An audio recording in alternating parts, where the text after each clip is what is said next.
ఓం నమో వెంకటేశాయ. సాయి కృప entertainment వారు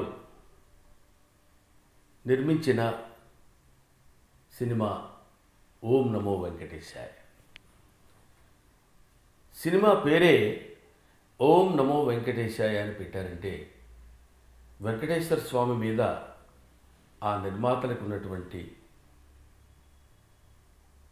గౌరవ ప్రతిపత్తులు, భక్తిభావంతో మనకు తెలుస్తుంది. ఈ సినిమా నిర్మించి దీని ద్వారా వచ్చేటువంటి లాభాల్ని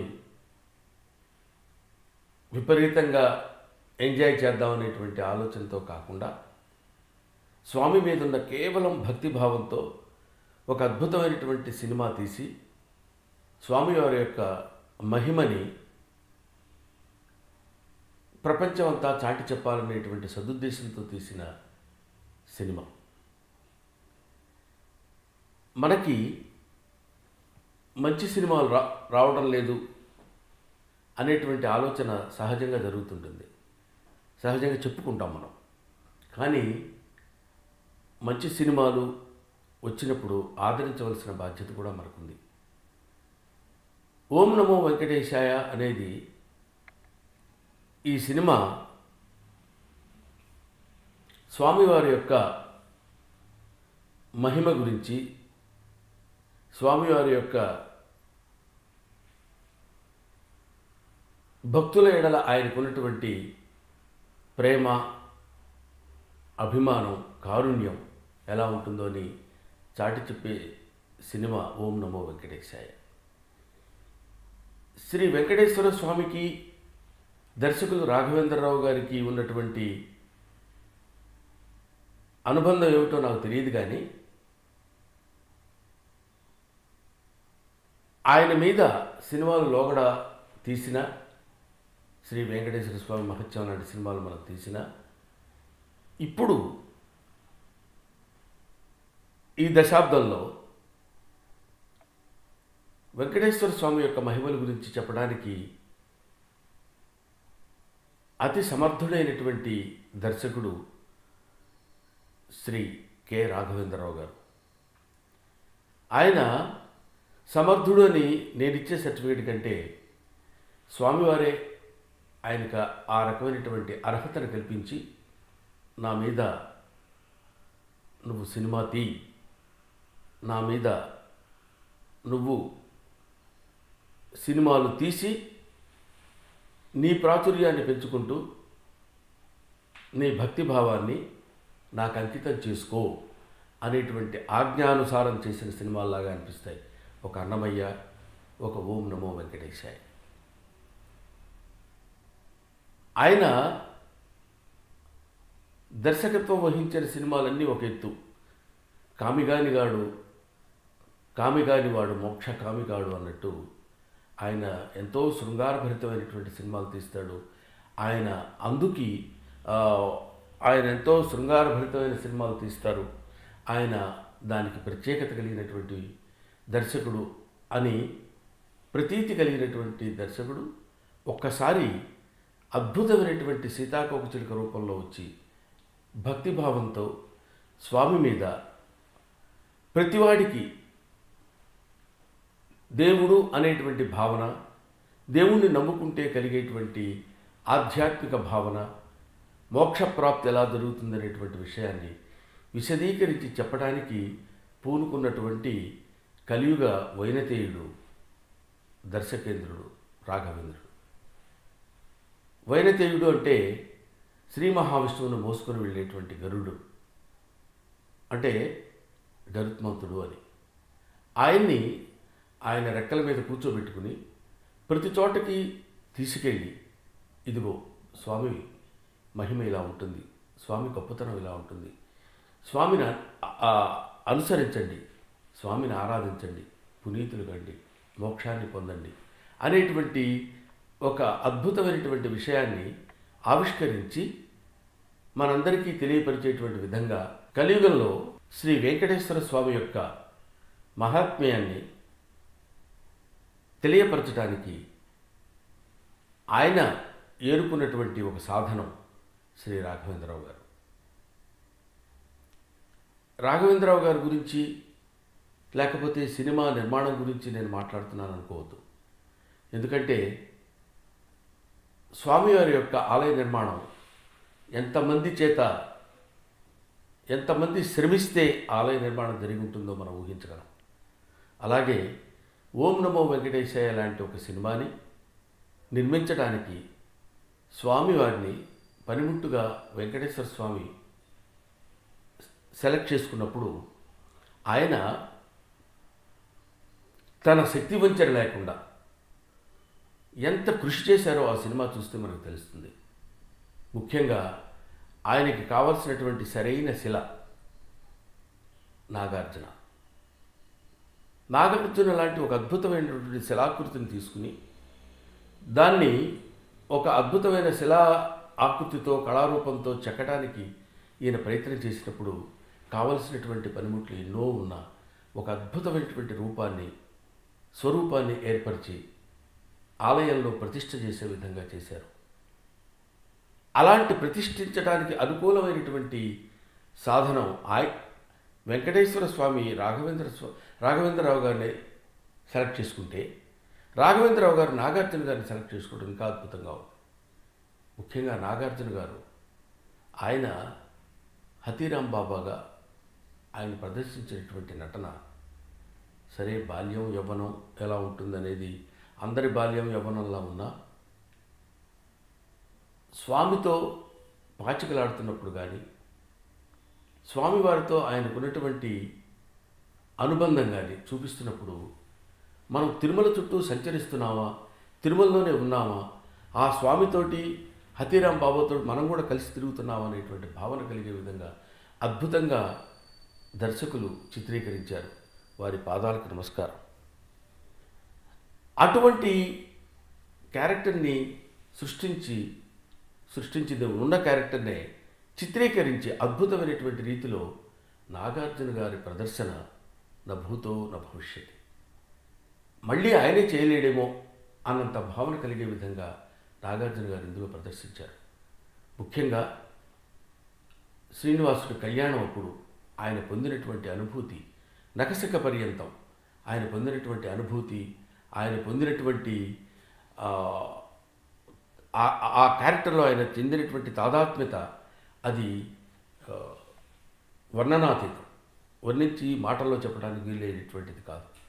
ముఖ్యంగా చివరిలో నువ్వు నన్ను వదిలిపెట్టి వెళ్ళొద్దని వెంకటేశ్వర స్వామి దగ్గర మాట తీసుకునేటప్పుడు ఆయన వెళ్ళిపోతానన్నప్పుడు నెత్తి మీద చేయి పెట్టి నువ్వు ఇక్కడే ఉండాలని అని ఆ అద్భుతమైనటువంటి దృశ్యాన్ని చిత్రీకరించినటువంటి విధానం మరొకసారి దర్శకుడికి నమస్కరించడం తప్ప మనం చేయగలిగింది లేదు.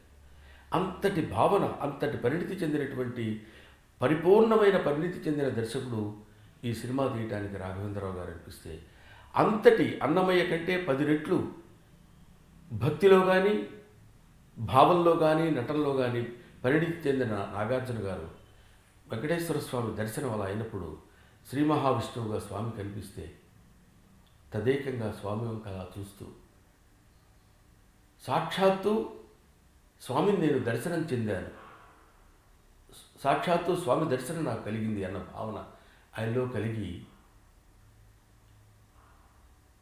తదేకంగా స్థాణువై నిస్తేజంగా అలా చూసి ఆయన అభినయించినటువంటి తీరు అనిర్వచనీయమైంది.